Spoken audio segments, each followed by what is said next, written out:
So, to recap, people of Australia and the world, in order to shore up the hysterical position of eternal lockdown in Victoria, Australia, with their new case-demic, over next to nothing in world terms.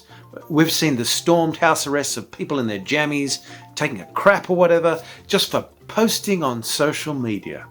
Their future intent, not even inciting anyone. To go alone maybe in that future to distanced but still somehow illegal protests. Apparently there must be some groundbreaking science that they haven't quite published yet, that larger numbers, even if distant, but because they're outdoors, increases the gravitational pull or something between people into the devil zone around the human being that you don't want to go into. And that is enough to suspend all human rights, including free speech, even in such cases of extreme duress, with millions being effectively imprisoned, and each from topping themselves indefinitely. Oh, but that doesn't change the seriousness of the situation. Isn't it a perfect catch-22? That, like in the history of vaccines, they can claim lockdowns were the cause of any success because that's what they made happen.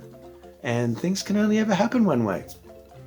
But then there's plenty of studies, as with the masks, both before and during, that apparently the government guys haven't printed out yet, that show that they don't achieve much more than pissing everybody off, making us poor, and lowering the death rate less than the increase in suicides.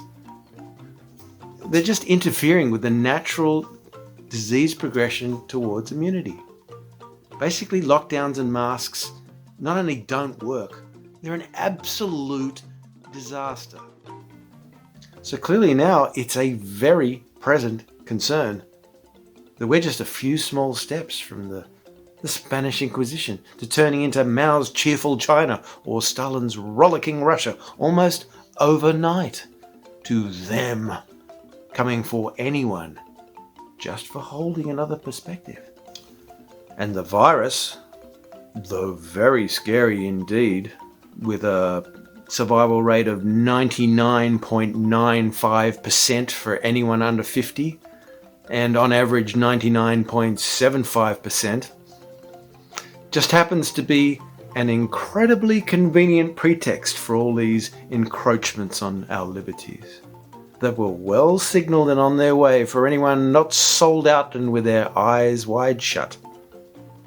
So I'll be honest, I am actually now shit scared that these moderately normal looking people are actually so batshit crazy that they're going to come for any enemies amongst us, as I heard it described on the news just the other day, meaning anyone who doesn't agree with their crazy policies or finds it hard to accept everything unquestioningly. That it's now a tiny step in such a huge emergency to equate incitement to having an opinion and opening your mouth about it. Anywhere. Even in your previously private cyber conversations. Sorry, I keep getting worked up and lapsing. Look, dear sirs, please be merciful. If ever I lapse again in the future, thinking has obviously become quite a bad habit as a result of my overeducation. Clearly this is your world, not ours, and we are but your humble servants. Please find it in your good and wise hearts to be merciful. Once again, we know beyond a shadow of a doubt that everything you do to us is always only for our own good.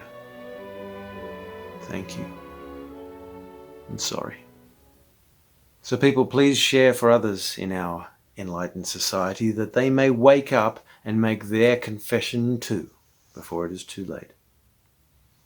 Because even more than an understanding problem, we have a courage problem. And not enough with evolved intelligence that can hold a nuanced, paradoxical even perspective that isn't binary, pick a side, black or white, one side or the other. Don't get me started on the politics of this. All the obfuscation, the hard right hippies, the low octave lefties, later. So with that, I put on the metaphorical tinfoil dunce hat of penance and go stand in the corner until instructed otherwise.